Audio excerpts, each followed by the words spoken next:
Hello everyone, আসসালামু আলাইকুম। সবাই কেমন আছেন? আশা করি সবাই ভালো আছেন। মাইমুন ইসলাম আয়ান লাইফস্টাইল চ্যানেলে আপনাদের সকলকে স্বাগতম। আশা করি সবাই আমার ব্লগটি দেখবেন। এই প্রথমবার নিজের ভয়েস দিয়ে একটি ব্লগ শেয়ার করছি আপনাদের মাঝে, আশা করি ভালো লাগবে। ব্লগটিতে দেখতে পারবেন মাইমুন হাঁটি হাঁটি পা করে একটি গাছের উপর দিয়ে হাঁটছে। যেহেতু মাইমুন সাঁতার জানে না, সেহেতু মাইমুন একটু ভয় পেয়ে আবার পিছিয়ে আসছে। মাইমুন সাঁতার শেখার জন্য খুবই এক্সাইটেড। আবার মাইমুন পড়ে যাবে সেটারও ভয় পায় আবার পিছিয়ে চলে আসছে। মাইমুন সাঁতার জানে না বলে তার কাজিন তাকে সাহায্য করছে। মাইমুনকে একটি টায়ারের উপর বসিয়ে দিল।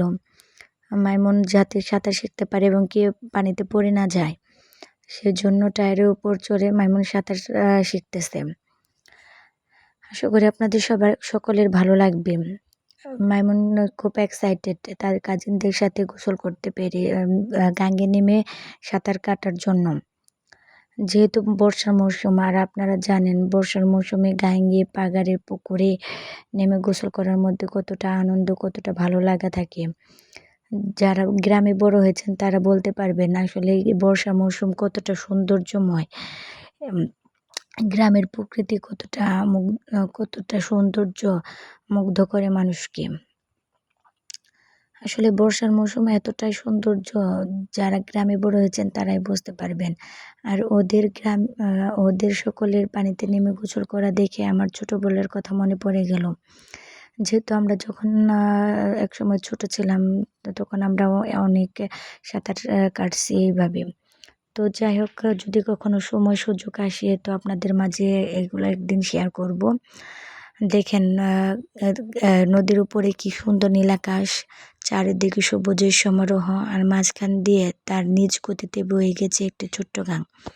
আর সেই গাঙে বাচ্চারা নেমে কত খুশি। আসলে এই মুহূর্তগুলো তো ওরা জানেই না যে ওরা কি এনজয় করতেছে, কি লাইফ পার করতেছে। আসলে এই মজাগুলো একদিন যখন ওরা বড় হয়ে যাবে তখন বুঝতে পারবে যে আসলে ওদের শৈশবটা কত সুখময়, কত সুন্দর ছিল। আসলে গ্রামের এই সৌন্দর্য তো আসলে বলে প্রকাশ করা যায় না। গ্রামের সৌন্দর্য অনেকটাই মুগ্ধ করে সকলকে। গ্রামের এই সবুজ গাছপালা, সবুজ সমারোহ, নদী, নালা, খাল, বিল, যেখানে বাচ্চারা নেমে নিজের মনের মতো করে গোসল করে, আনন্দ করে, সকলের সাথে সুখ দুঃখ ভাগ করে নেয়। এটা আসলে অন্যরকম এক পাওয়া। যারা গ্রামে বড় হয়েছে বা গ্রামে থাকে তারাই একমাত্র বলতে পারবে। দেখেন কত সুন্দর প্রকৃতির দৃশ্য, দেখে মন ভরে যায়। আসলে যাদের ভালো লাগে যদি আমাদের চ্যানেলটাকে সাবস্ক্রাইব করে দেবেন। যদি গ্রামের এরকম ব্লগ আপনারা দেখতে চান তাহলে কমেন্ট করবেন, শেয়ার করবেন। আশা করি আপনাদের ভালো লাগবে। গ্রামের আসলে প্রকৃতি দেখলেই মন ভরে যায়। আপনারা যদি এরকম ভিডিও দেখতে চান তাহলে অবশ্যই আমার চ্যানেলটিকে সাবস্ক্রাইব করে দেবেন। সবাই ভালো থাকবেন, সুস্থ থাকবেন। আসসালামু আলাইকুম, আল্লাহ হাফেজ।